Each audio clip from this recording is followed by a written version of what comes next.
All right, so you want to buy a foreclosed home in Concord, North Carolina, or frankly, anywhere in Cabarrus County. Let me tell you the 3 things you have to be aware of before you go hunting for a foreclosure.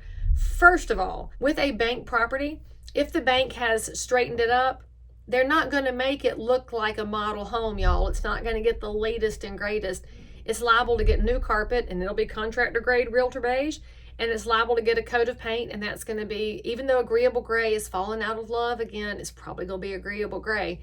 They're going to do the baseline to make it look like something that's sellable.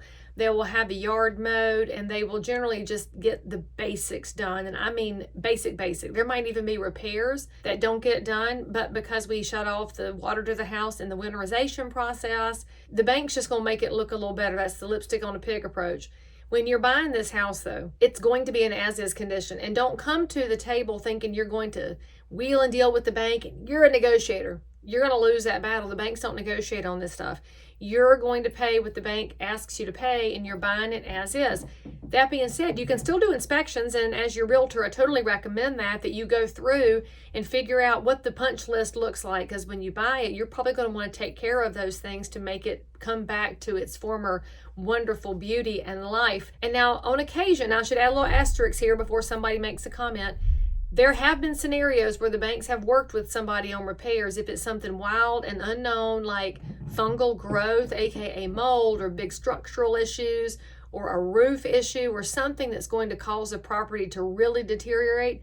They might work with you, but they also might not, because everything depends on the spread of where you're buying it and what it's worth.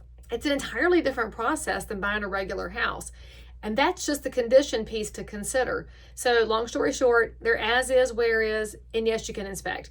Now, the second thing I want you to consider about foreclosures is actually what I was previously referencing, which is the price. Many people think foreclosures are a steal and they're going to basically be free. That's a myth. They're going to be priced according to the market. And the bank talks to multiple realtors trying to get the number for the market so they can get a good feel for it. And often in a market like we've seen for the last 3 years of the COVID era run up, there's not a lot of comp properties out there, comparable sales, which means that we're all guessing to an extent. And then we have to guess based on its condition. So if the house is in perfect condition, that's this number. If the house is so bad you can't walk inside because of the smell, that's this condition. That's 2 different numbers. So the bank is going to see a broad range, because they like to ask the realtor, what's the fixed up number, and then what's what we call the 30-day sale number, which is the make it go away number.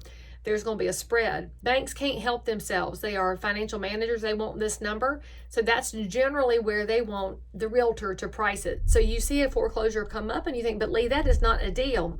I feel you, baby. It might not be a deal, but it could be the right house in the right neighborhood, and you may do some cosmetic things and make it your own, just like any other house in the marketplace.